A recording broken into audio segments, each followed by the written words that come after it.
Alright guys, andito po tayo sa banggaan ng dalawang motor dito sa harap ng De Alib, katabi ng ating Sangguniang Barangay Balele. Ayan. At kasalukuyan pong dadalhin sa ospital ang ating biktima na dumadaing ng sakit ng ulo. At hindi na natin pinakita ang duguan dahil bawal po yan dito sa ating social media platform. So matindi ang nangyari, dalawang kabataan ang nagbanggaan, dalawang motor. So may problema sa skull yung isa at dadalhin kailangan dalhin sa ospital. So pinagkakaguluhan dito sa harap ng De Alib ang dalawang motor na nagbanggaan at mga hindi natin sure kung may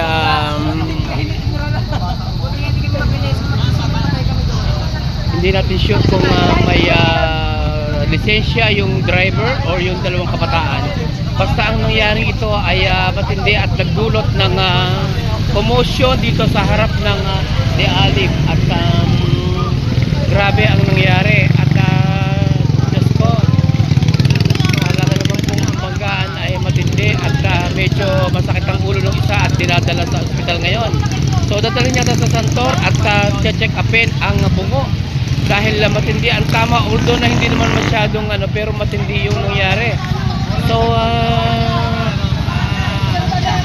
sana naman ay ligtas yung ating dalawang kabataan na nagbanggaan at talaga naman sana ay ligtas naman talaga sa mga karamdaman ang dalawang nagbanggaan na hindi naman masyado pero matindi ang pangyayari, matindi. Aba, biglang hindi ibig sabihin ay may lisensya. ay wala naman.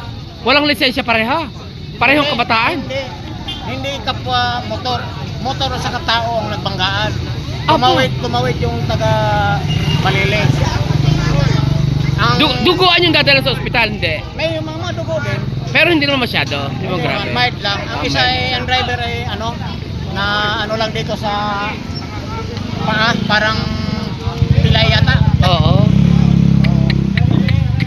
Hindi nagdulot ng matinding komosyon dito sa harap ng De Alib. Talaga namang ang pangyayaring ito ay nakakagitla. Hindi na lang natin pinakita kanina habang iniimbestigahan yung pangyayari dahil bawal ho dito ang dugo-dugo sa ating social media platforms. May kuha naman.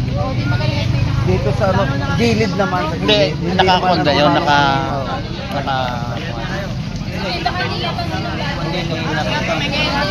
Na siya bumangga. Ibig sabihin hindi niya kita na may motor. Siya ang bumangga. Hindi niya tinignan na ako. Ibig sabihin, nasapit lang ang motor.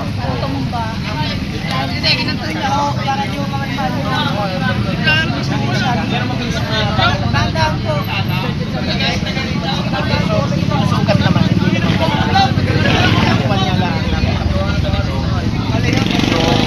Para mga gasgas lang ang sugat niya, kaya lang yung pa.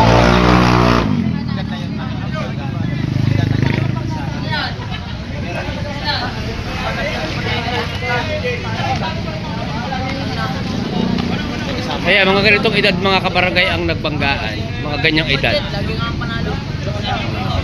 Yung mga ganyan. So ang tindi ng pangyayari na ganap. Nagkaroon ng konti komosyon dito, konti lang naman. Basta ang importante ay ligtas yung biktima at inaayos na ngayon sa ospital.